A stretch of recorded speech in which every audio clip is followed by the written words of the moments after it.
Tá chegando um filme novo do Homem-Aranha, e se você gosta dos filmes da Marvel, mas não conhece muito sobre as histórias em quadrinhos e não se lembra da jornada do Aracnídeo nas telonas, fica aí que hoje a gente vai recordar como é que foi a vida do Homem-Aranha nos cinemas até agora.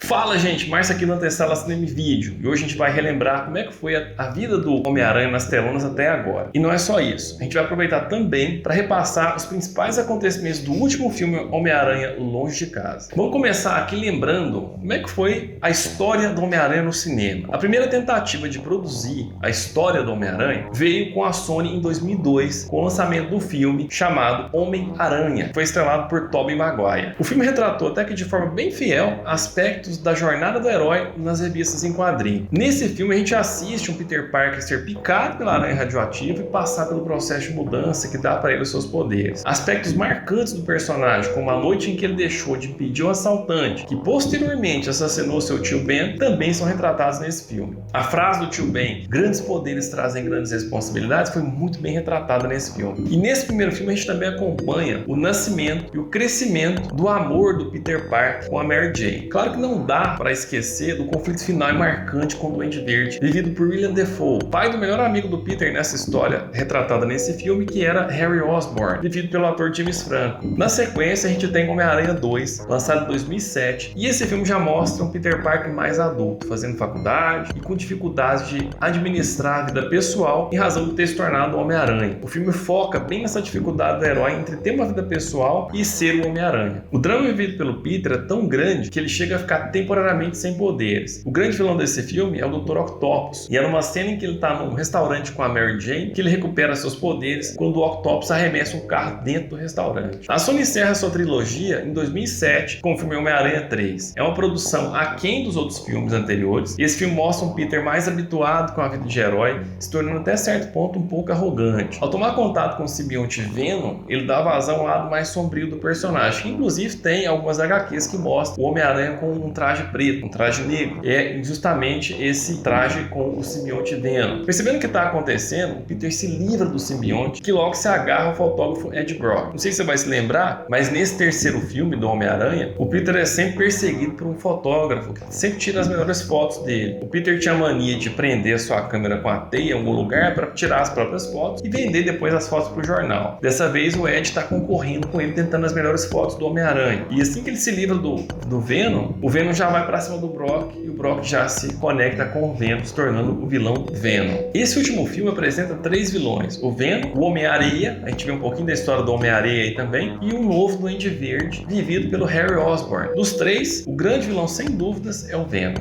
Mas aí encerra a jornada do Homem-Aranha com o Tobey Maguire. A Sony resolve recomeçar as produções do Homem-Aranha agora com Andrew Garfield. E são produzidos dois filmes com esse ator. O primeiro deles foi em 2012, ou seja, 5 anos após o último filme feito por Tobey Maguire, e ganha o nome de O Espetacular Homem-Aranha. O filme retoma a história, mostrando como Peter Parker adquiriu seus poderes, e esse repeteco causa bastante irritação nos fãs, porque tem que assistir tudo de novo, essa parte da história. Dessa vez eles trazem um Homem-Aranha de humor um pouco mais ácido, mais agressivo e menos nerd, meio valentão assim, o que também não agradou os fãs das histórias em quadrinhos. O foco desse filme foi na relação entre o Peter e a Gwen Stacy, e o vilão do filme é o Lagarto. Na sequência, a Sony encerra as produções com a continuação do Espetacular Homem-Aranha 2, que busca inovar criando uma história que não existia nos quadrinhos. A produtora lança a tese de que a aranha que picou o Peter teria sido criada pelos pais dele, de modo que só funcionou no Peter porque tinha o DNA dele. Essa continuação traz três vilões de uma só vez, sendo eles Electro, o Rhino e o Duende Verde. E mais uma vez, o foco fica na vida pessoal do Peter, principalmente na relação dele com a Gwen Stacy. Segue-se então que os direitos do herói retornam à Marvel, e a partir daí temos 5 aparições do herói Aracnídeo nas telonas. A primeira aparição do Homem-Aranha acontece em Capitão América Guerra Civil em 2016. E dessa vez a gente tem um Peter adolescente, vivido por Tom Holland, com a personalidade mais próxima daquela que o herói tem nas histórias em quadrinhos. Embora sua aparição tenha sido pontual nesse filme, foi suficiente para causar uma boa expectativa em torno do Homem-Aranha. No ano seguinte, já em 2017, a gente assiste o lançamento do primeiro filme solo feito pela Marvel, o Homem-Aranha de Volta ao Lar. E logo no início desse filme a gente tem o vilão Abutre, vivido por Michael Keaton, que antes de se tornar o vilão, estava trabalhando ali catando pedaços da tecnologia Chitauri que sobraram da Batalha dos Vingadores. Essa mistura com o filme dos Vingadores é usada para inserir o Homem-Aranha dentro do universo criado pela Marvel. E esse filme mostra mais um Peter adolescente, um pouco inconsequente, vivendo uma vida de estudante e estagiando nas indústrias Stark. Ao perceber o que o Abutre está armando, ele tenta parar o vilão sozinho. Eu vejo dois detalhes interessantes desse filme. O primeiro deles acontece quando o Peter levanta-se debaixo de escombros de um galpão que o Abutre desabou em cima dele. Essa parte do filme lembra muito uma capa emblemática, clássica dos quadrinhos. O outro detalhe fica por conta da identidade secreta do Peter. Você vai lembrar que no final ele salva o Abutre à custa de revelar sua própria identidade, que curiosamente é guardada pelo vilão. E essa não vai ser a primeira vez que ele revela sua identidade. Depois a gente vai fazer um vídeo falando sobre as vezes em que ele revelou sua própria identidade. Segue-se que em 2018 o Homem-Aranha retorna às telonas com participação no filme Vingadores Guerra Infinita. Você vai lembrar que nessa história o Thanos quer possuir as joias do infinito para colocá-las naquela manopla que vai dar para ele o poder de matar metade do universo. A crença dele é que tem gente demais no mundo e é preciso terminar metade para garantir a sobrevivência dos demais. Olha que loucura. Embora não seja um filme propriamente do Homem-Aranha, temos uma participação de destaque pro herói quando ele arrisca sua vida em pleno conflito espacial para salvar o mundo. Já no ano seguinte, 2019, a gente tem duas aparições do Homem-Aranha nas telonas. A gente começa 2019 com o Homem-Aranha participando do filme Vingadores Ultimato. São poucas aparições, mas agora a gente vê o Homem-Aranha um pouco mais amadurecido, que inclusive participa da grande batalha contra Thanos, abrindo caminho para mais um filme solo. E ainda em 2019 chega o Homem-Aranha Longe de Casa. E nesse filme a gente tem uma história decorrente dos acontecimentos de Vingadores Ultimato. A sociedade se recupera do blip em que metade da população do universo desapareceu. E nesse cenário, Peter volta à escola e viaja em uma excursão com a turma da escola. Meio órfão de mentor após a morte do Homem de Ferro, o Peter vê em Quentin um substituto para o Tony Stark. Dividido entre a vontade de curtir a viagem com os amigos, como qualquer pessoa normal faria, e as grandes responsabilidades que os poderes dele trouxeram para ele, vamos lembrar como é que foi a conversa do Quentin para ele enganar o Peter para tomar dele a tecnologia Ed. Percebendo a dualidade do Peter, ele questiona o que o Peter quer. E o Peter fala: eu quero curtir a viagem com meus amigos, subir a Torre Eiffel com a garota que eu gosto, dizer para ela o que eu sinto e beijar ela. E o Quentin provoca ele dizendo: mas você não vai fazer isso, vai? E o Peter responde que não pode fazer isso. O Quentin provoca ainda mais, questionando o motivo do qual ele não pode fazer isso. E ele fala que é porque ele tem muitas responsabilidades. Nisso, alguém bate no ombro do Peter e entrega para ele os óculos da tecnologia Edit que estavam no chão. E ele coloca e o Quentin diz que os óculos ficaram ridículos no Peter. Observa que o Peter já está abalado por não estar curtindo a viagem com a garota que ele ama. E agora recebe também a desaprovação de alguém que ele está considerando um mentor, assim como foi Tony Stark. Ele então pede para o Quentin experimentar os óculos e o Quentin desfaz falando que não quer, mas quando o Peter insiste, ele prova os óculos. O Peter está confiando tanto no Quentin que, além de contar a vida pessoal para ele oferece para o Quentin experimentar a tecnologia. E quando o Quentin coloca os óculos, ele lembra que quando recebeu os óculos do Tony Stark, o Stark teria dito pelo seguinte: olha, para o próximo Tony Stark, confie em você. Desesperado para se livrar dessa responsabilidade, o Peter acha que ele não está em condições de ficar com a tecnologia e que a função que o Tony Stark deixou para ele era de encontrar o próximo Tony Stark. E a partir disso, ele compara o Quentin como se o Quentin pudesse ser o próximo Homem de Ferro. O Quentin recusa a oferta, mas o Peter acessa a Edit e transfere o controle para o Quentin Beck. Ele agradece e assim que o Peter sai, a enganação do mistério se revela. Um detalhe que talvez você não tenha lembrado, não esteja lembrando, é que foi o Quentin quem criou a Edit e logo depois foi demitido pelo Stark. Na sequência do filme, a Mary Jane mostra um dispositivo que ela achou e onde eles assistem uma simulação do mistério lutando com um falso elemental. O Peter descobre o erro que ele cometeu e conta a Mary Jane que ele é o Homem-Aranha, também que ele cometeu um grande erro. O filme segue com o ataque a Londres feito pelo mistério com o uso da tecnologia Edit, mas tudo parece terminar bem quando o Peter derrota o mistério. O Peter retoma a Edit, volta para sua cidade. O filme termina com o Peter se pendurando entre os prédios junto com Mary Jane, mas aí nos pós-créditos vem a grande bomba, a grande cartada final do mistério que abre o próximo filme. Um plantão noticia acerca do ataque a Londres na semana anterior e mostra um vídeo que o mistério diz que foi atacado pelo Homem-Aranha e que o Homem-Aranha tem um exército de drones criados pelo Tony Stark. Na sequência mostra uma imagem montada em que a Edit pergunta se o Homem-Aranha queria começar um ataque com os drones e o Peter responde para executar todos eles. E na sequência o mistério revela a identidade secreta do Homem-Aranha. Nota que na história dos cinemas é a segunda vez que a identidade secreta dele aparece. Ele contou, ele se mostrou lá pro Abutre no primeiro filme e agora de novo a identidade dele é tornada pública. E assim termina o filme e é nesse contexto que vai começar o Homem-Aranha sem volta para casa. Eu ainda vou fazer um vídeo para discutir as teorias desse novo filme, mas hoje o objetivo era só lembrar você da história do Homem-Aranha no cinema, das tentativas de retratar o herói no cinema, como é que a história tá até agora. E se você gostou desse vídeo, já aproveita para para sentar o dedo no like, se inscrever, ativar as notificações para você não perder nada do que eu vou postar aqui. Então não perde tempo, hein? Se você não quer perder o próximo vídeo que eu vou fazer falando sobre as possíveis teorias do novo filme, já se inscreve aí e aproveita para deixar seu comentário e me dizer o que você achou desse vídeo. Valeu, um abraço e até a próxima.